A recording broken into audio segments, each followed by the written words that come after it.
Ketemu lagi di Hot Room. Ini segmen terakhir.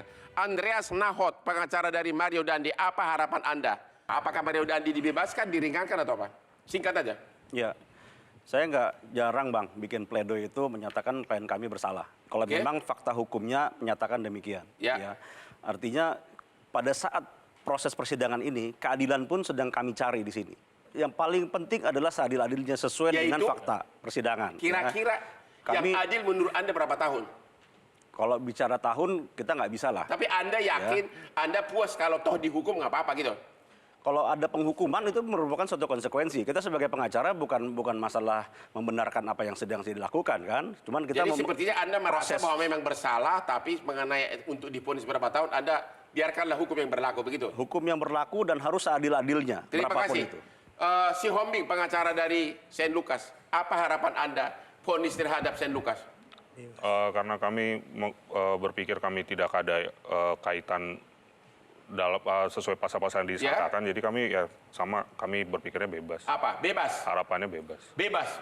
Orang tua dari Saint Lucas, lai kita Lumban Turuan, apa harapan Anda?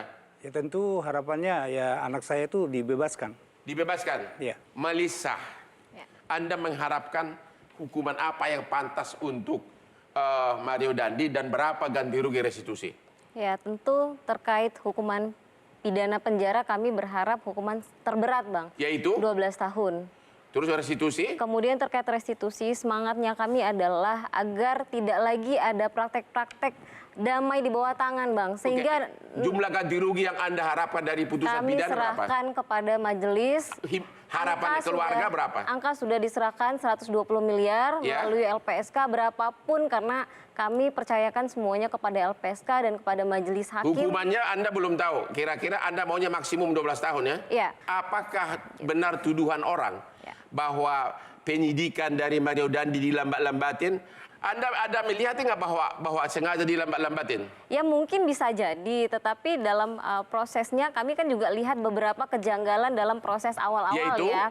Pada saat Rubicon itu keluar masuk, dan terkait gitar aja juga ternyata sudah diakui, Bang. Ternyata main gitar diakui di Polsek, yang sempat dibantah oleh Polsek tidak ada main gitar. Ternyata di tahanan maksudnya? Iya benar, waktu masih dilakukan jadi main gitar di Polsek, terus keceplosan ada sel mewah, apalagi yang aneh? Terus Papa atur, itu juga. Bapak yang akan ngatur, tenang aja Lukas. Dan itu sudah dibenarkan juga oleh kuasa hukumnya Shane. Dan sehingga kami melihat ini sudah terlihat ada upaya-upaya. Apakah ini bagian dari bahwa apa yang dikatakan oleh masyarakat, bahwa kalau orang kaya yang berperkara perlakuannya istimewa? Anda melihat itu? Kita melihat itu. Melihat itu? Kita melihat itu. Gimana Pak Abdul Fikar? Apakah ini merupakan contoh kasus kalau orang kaya yang berperkara perlakuannya istimewa? Ya, itulah realitasnya gitu. Artinya, dalam kasus ini Anda melihat itu?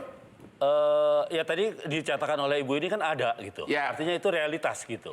Ya, artinya hukum itu meskipun sama berlaku pada semua orang, tapi ada faktor-faktor tertentu yang bisa mempengaruhi. Salah satunya adalah faktor ekonomi itu tadi. Faktor ekonomi? Iya, karena dia faktor ekonomi, faktor lobby dan sebagainya. Dan sebagainya. Nah, lobby itu ikutan dari ekonomi. Biasanya udah ekonomi, larinya ke lobby kan begitu. Oke, menurut Bapak, coba dulu. Berapa tahun yang pantas untuk Mario Dandi, berapa tahun yang pantas untuk Saint Lucas, berapa tahun untuk AG? Menurut Bapak, singkat aja. Ya, penganiayaan berat itu ya paling nggak menurut saya di atas 5 tahun. Kalau untuk Saint Lucas sama AG, menurut Anda? Ini kan membantu sebenarnya. Ya, menurut Anda berapa tahun pantasnya? Ya, di bawah itulah. Di bawah itu. Oke, pengacara dari AG, Manggata Toding Allo. Berapa tahun yang pantas untuk klien Anda? Harusnya kami berharap bebas, Bang, pastinya di awal. Tapi putusan ini harusnya setidak-tidaknya sesuai dengan rekomendasi PK Bapas, yaitu di tempat pelatihan, yaitu LPKS misalnya, dengan waktu di bawah 1 tahun, Bang.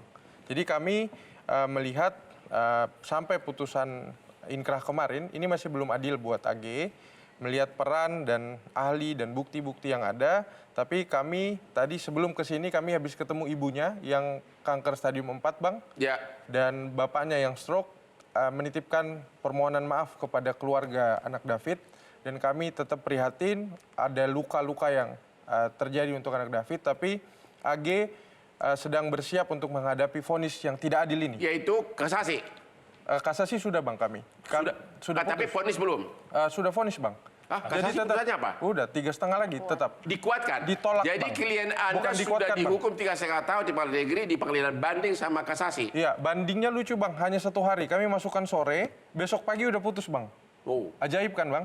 Nah, terus yang jadi pada sekarang saat masih udah PK belum? Kami berencana untuk itu, kami lagi mengumpulkan novum untuk anak AG ini, dan tapi keputusan tetap ada di pihak keluarga. Apakah tim kuasa hukum AG maupun keluarganya melihat bahwa mentang-mentang Mario Dandi keluarga kaya mendapat perlakuan istimewa, artinya klien Anda sudah cepat diproses, sudah sampai kasasi, sementara ini di pengadilan negeri aja belum tuntas.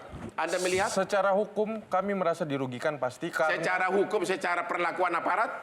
Kami no comment. Kenapa no comment? Karena memang ada yang pada saat proses SPPA memang dipenuhi Bang. Ya. Dari waktu dan lain-lain. Tapi ternyata ini secara timeline sangat merugikan kami karena AG diputus sebelum pelaku utama.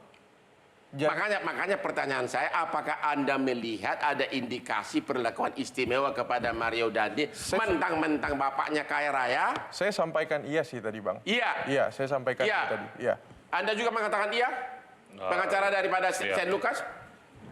Iya. Iya. Iya. Katanya klien Anda dia melakukan istimewa mentang-mentang satu bapaknya Saint Lucas itu sudah pengangguran. Yang sana apa tadi? Sakit orang tuanya. Jadi benar-benar dari keluarga tidak mampu. Sudah diponis. Sementara klien Anda Mario Dandi lisoi main gitar di tahanan dan gimana pendapat Anda? Ya Bang, jelas dulu nih yang main gitar siapa? Ya, katanya bukan klien kami. Saint Lucas. Itu satu. Oke. Satu hal ya. Tapi di hadapan Mario Dandi dan Agnes. Ya, gimana?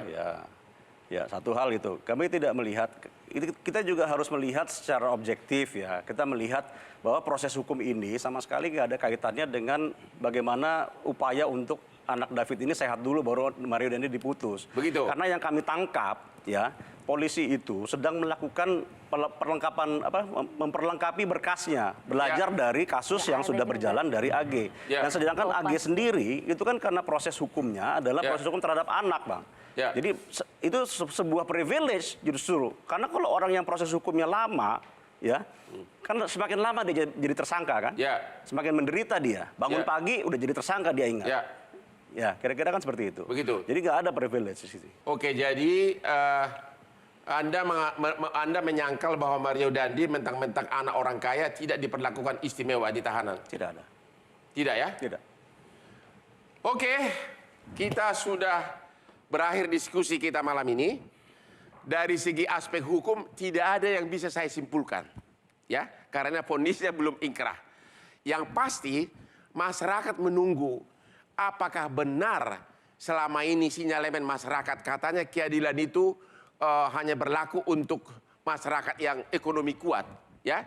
Kita akan melihat nanti apakah dalam putusan final nanti terhadap Mario Dandi ada perlakuan istimewa untuk membuktikan apakah tuduhan masyarakat bahwa kalau keluarga kaya perlakuannya berbeda. Kita hanya bisa menunggu.